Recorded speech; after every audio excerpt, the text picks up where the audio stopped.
Bismillah ar-Rahman ar-Rahim. Inna lillah wa inna ilayhi raji'un. I ask you, O Muslims, how many times did the Imam say these words? How many times in the day did Abu Abdullah al-Hussain have to say, Inna lillah wa inna ilayhi raji'un? They say about Abu Abdullah, as one of the brothers was mentioning before, that Abu Abdullah's blood was his own ghusl, and the sands of Karbala were the coffin of Abu Abdullah. We have a narration from Imam al-Baqir in which he states that our Shias do not know the full events of Karbala. Why? The Imam said, if our Shias were to know what really happened to Abu Abdullah, they would all cry and die out of grief. So even though we know what happened to him to an extent, on the 10th of Muharram, how do we cry for Abu Abdullah? How do we give Pursa to Sayyidah Fatima for her son? But even now we don't know the full story of Karbala. We have cried for Ali al-Akbar. We have cried for Qasim. We have cried for Own and Muhammad. We have cried for the hands of Abbas. We have cried for the neck of Ali al-Asghar. We have cried for the whole camp of Abu Abdullah. Now it is time for us to cry for Abu Abdullah. Sayyidi alaytana kunna ma'akum fanafuza wallah fawzan azima. أعظم الله لنا الأجر بمصابنا بعبي عبد الله الحسين وجعلنا الله من الآخرين بثأره مع إمام هدى مهدي من آل محمد. Imam Ali ibn Musa al-Ridha has said, Inna yawm al-Hussain akrah jufunana wa asbal dumu'ana wa azil azizina wa awrathana al-karba wal-bala fi ardi karbin wa bala. The day of Hussain, the day of Ashura, has made our eyes bleed and our tears to be shed and our noble ones to be humiliated. And it has caused us pain and tribulation in a land of pain and tribulation. Ya mu'mineen. Today, our 12th Imam is shedding fresh blood out of his eyes instead of tears. Imam is the man today can see things. He can see the events of Ashura unfolding before his two eyes. He describes some of those scenes in Ziyarat al-Nahiya, in which he says, Assalamu ala shayb al-khadib. السلام على الخد التريب السلام على البدن السليب السلام على الثأر المكروع بالكذيب. Peace be upon the bereaved and the patient one. Peace be upon the oppressed one who was without a helper. Peace be upon the one who was buried by the strangers from the villages. Peace be upon the one who was bathed in the blood of his wounds. Peace be upon the one slaughtered in public. Peace be upon the gray hair that was dyed with blood. Peace be upon the front teeth that were beaten with a rod. Peace be upon the head raised on a land. With the dawn of the 10th day of Muharram, Imam Hussain led his followers for the morning prayer. Then he wore his grandfather's armor and turban and put on his father's sword. He then stood to address his followers. starting with the praise of Allah. He said that Allah has destined that you and I shall be killed today. Therefore, I urge you to be strong and resilient in fighting. Then the Imam began preparing for war and mobilized his band for war to be 7 members, giving the flag to his brother Abbas. The troops gathered in front of the tents where the women and children were housed. Umar ibn Sa'ad, the commander of the enemy's army, came with 30,000 troops. When Hussain saw their multitudes, when he saw their gathering, which was like a torrent, he looked towards the skies and said, "My Lord, you are my haven in every mishap. You are my hope in every predicament." Then the Imam mounts his horse. He stood in front of them ready to speak. He began by saying, "O people, track back my lineage. Do you not know who I am? Why do you violate the sanctity of the Prophet? Am I not the son of your Prophet's daughter? Am I not the son of your Prophet's successor? Was not Hamza the master of martyrs my father's uncle? Was not Ja'far my uncle?" When the Imam remained all alone, he called out, "Ya Zainab, Ya Kulthum, Ya Sakina, Ya Ruqayya, Hada akhirul wida. This is my final farewell to you. We shall meet in paradise. For there will be many tragedies awaiting you, O Ahlul Bayt." The Imam then asked for his horse. His sister Zainab brought him his horse. As he was about to leave, he heard a faint voice calling him from behind. Saying what? Saying, "Mahlan mahla, yabna Zahra." What was it? "Slowly, slowly, O son of Zahra. Let us look at you for a moment longer." The Imam turns around. What does he see? He sees his sister Zainab saying, "Ya Aba Abdullah, I have a wasiyat from our mother. Can you please come down from the back of your horse?" Aba Abdullah alights from the back of his horse. What happens? She begins to kiss the neck of Aba Abdullah. Then she kisses the chest of Aba Abdullah. She then turns towards Medina. She says, "O Mother Zahra, I have done what you have asked me to do." At this moment, Aba Abdullah takes the hands of Zainab. He begins kissing the hands of Zainab. "Why are you kissing the hands of Zainab, Ya Aba Abdullah? Why?" He would then turn towards Najaf and he would say, "Oh, my father Ali, these are the hands of Zainab that will be in chains in a few moments. I have done what you have asked me to do, Ya Ali."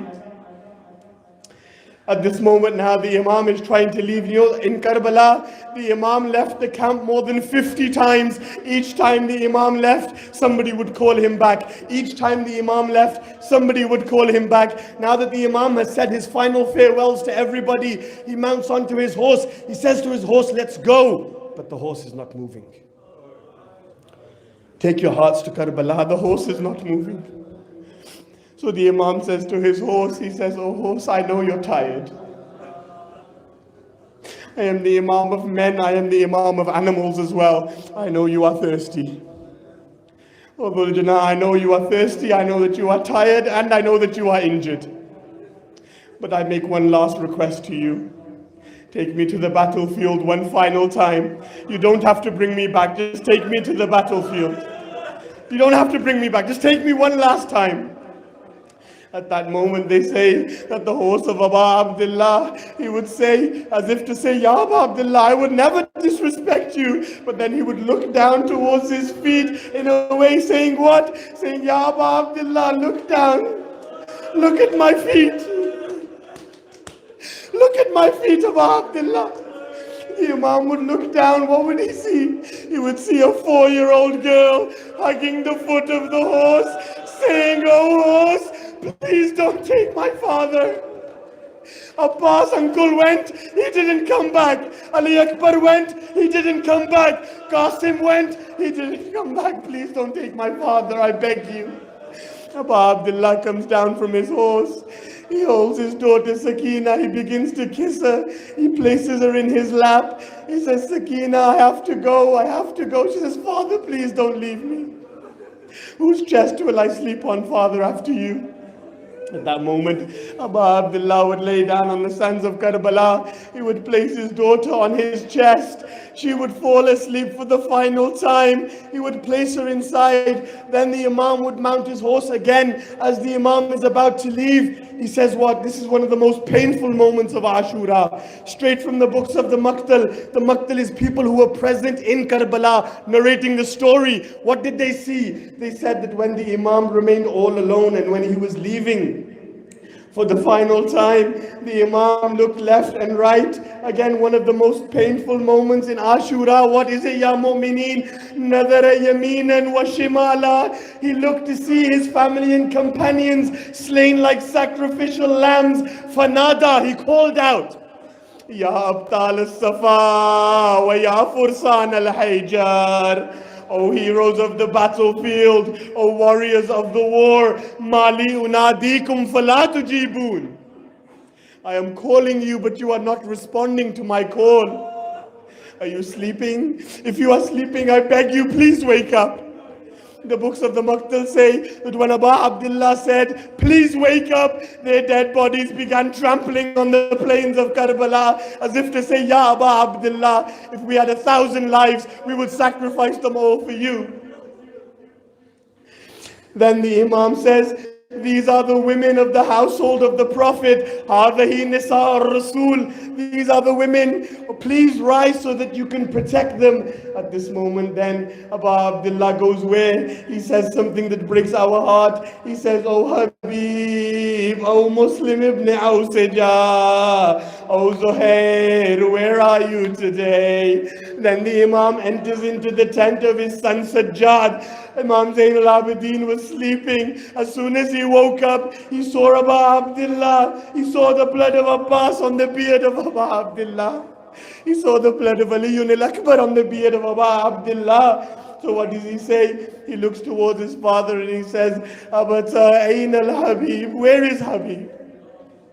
Imam Zain al-Abidin was sick, right? He didn't know what was going on. So he said, Oh father, ayn al-Ali al-Akbar? The Imam says he's been killed. Ayn al-Aun, Muhammad, Qasim, he kept naming. The Imam kept saying they have been killed, until finally Imam Sajjad says to his father, he says, Ayn al-Ammi Abbas. Allah says, Sajjad, understand that you and me are the only two men left in this camp. Everybody else has been killed.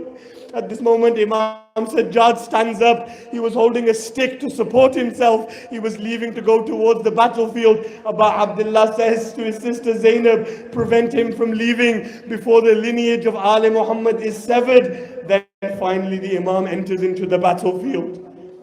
What was he saying? He was saying, La hawla wa la quwwata illa billahi al-aliyyul azim. The Imam was weakened from the thirst, from the wounds, from the fighting. So our Imam paused to rest for a few moments. When the Imam paused, Abul Hatuf threw a stone at the forehead of Abu Abdullah. They say blood began gushing down the face of our Imam. At this moment, the Imam grabbed his shirt to wipe away the tears and the blood from his face. When he did this, Hurmala shot the Imam with an arrow straight into the heart of Abu Abdullah. They say that the arrow shot the Imam in the heart, came out from the other side.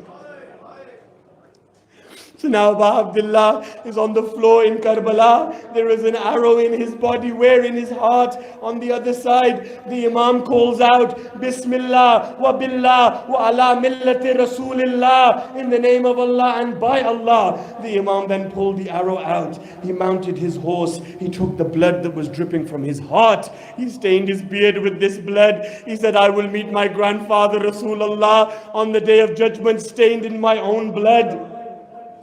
At this moment, our Imam was tired, our Imam was weak. They say that a man came and he struck the Imam on the head. The Imam was wearing a helmet. The Imam took the helmet off. He's now drenched in blood. Abu Abdullah falls off his horse. But I ask you, O Muslims, Abu Abdullah's body did not touch the ground. Why?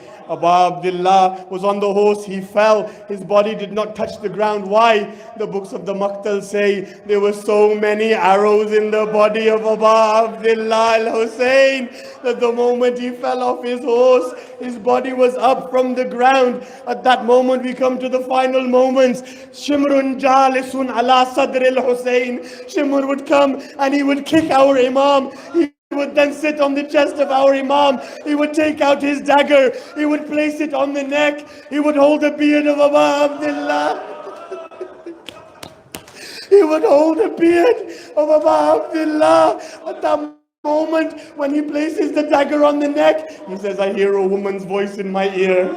What is she saying? Waladi, waladi, kataluka atshan. It was Fatima to Zahra. She was saying, oh my son, they are killing you whilst you are thirsty. When he would sever the head of Abu Abdullah and place it on a spear, he would raise the spear up. Imam Sajjad would come out. Final words. Imam Sajjad would come out. Sayyidah Zainab would come out. She would say, oh Sajjad, I can't see Hussain. Where is he? Where is Hussain? I can't see him. At that moment, Imam Sajjad would say, oh Aunt Zainab, don't look at the floor. Look at Ufuk Karbala. Look up towards the skies. You will see my father. As soon as Imam Sajjad sees the head of Abu Abdullah, he says, Assalamu alayka ya Abu Abdullah wa ala al-arwah allati hallat bifinaik. عليكم مني جميعا سلام الله أبدا ما بكيت وبكي الليل والنهار ولا جاء الله آخر العهد مني لزيارتكم السلام على الحسين وعلى علي بن الحسين وعلى أولاد الحسين وعلى أصحاب الحسين.